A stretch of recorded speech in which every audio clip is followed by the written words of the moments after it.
Everyone, ఈరోజు మనం capsicum chutney అనేది ఎలా చేసుకుందామో చూద్దామండి. ముందుగా బాండీ పెట్టి ఇందులో ఒక 2 టేబుల్ స్పూన్ నువ్వులు వేయించుకోవాలండి. ఇలా చిటపటలాడుతూ ఉండాలండి, అప్పుడు దించేయండి. ఇప్పుడు ఇందులో ఒక గంటె నూనె పోసుకొని, హాఫ్ గంటె మనం ఇందులోకి ఎండుమిర్చి అనేది తీసుకుంటున్నామండి. నేను 1/2 కిలో క్యాప్సికమ్ తీసుకుంటే మనం ఒక 10 ఎండుమిర్చి తీసుకోవచ్చు, కారానికి తగ్గట్టు. వీటిని ఇలా వేయించుకోవాలండి ఆయిల్లో.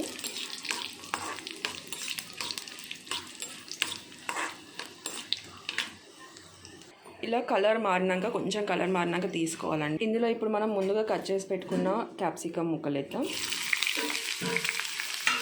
ఇవి కూడా ఫ్రై చేసుకోవాలి. ఇది ఇంకా అంటే వేగాలండి, లైట్ బ్రౌన్ కలర్ అట్లా చేంజ్ అవ్వాలి కలర్ అనేది క్యాప్సికమ్ది. అప్పటి వరకు మనం కలుపుతూ ఉండాలి మీడియం ఫ్లేమ్లో పెట్టి. చూడండి, ఇప్పుడు క్యాప్సికమ్ అనేది లైట్ బ్రౌన్ కలర్కి వచ్చింది. ఇలా అంటే కూడా ఇది మగ్గిందండి. చూడండి, కట్ అవుతుంది. ఇప్పుడు ఇందులో కొన్ని ఎల్లిగడ్డ, ఒక హాఫ్ గడ్డ ఎల్లిగడ్డ వేసుకొని స్టవ్ ఆఫ్ చేసుకుందామండి. ఇందులో ఎండుమిర్చి,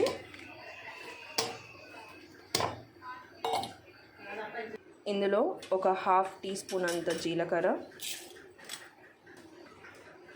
ఇవి మనం వేయించి పక్కకు పెట్టుకున్న నువ్వులు, కొంచెం చింతపండు, కొంచెం వాటర్ వేసుకొని మనం మిక్సీ అనేది పట్టుకుందామండి. ఫస్ట్ ఇందులో ఒక హాఫ్ టీ స్పూన్ అంత సాల్ట్ వేసి మళ్ళీ ఒకసారి మిక్సీ ఇలా మెత్తగా అంటే కచ్చాపచ్చగా అయినాక ఇందులో మనం ఇప్పుడు క్యాప్సికమ్ ముక్కలు వేసుకుందామండి.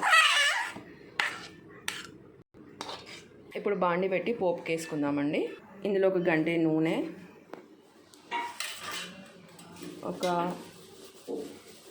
హాఫ్ టీ స్పూన్ అంత జీలకర్ర, హాఫ్ టీ స్పూన్ అంత ఆవాలు,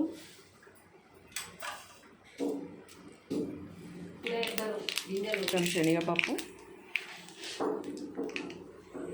కొంచెం మినపప్పు, 2 ఎల్లిగడ్డలు గుడ్లు దంచుకున్నవి, 2 రెమ్మల కరివేపాకు, చిటికెడు పసుపు.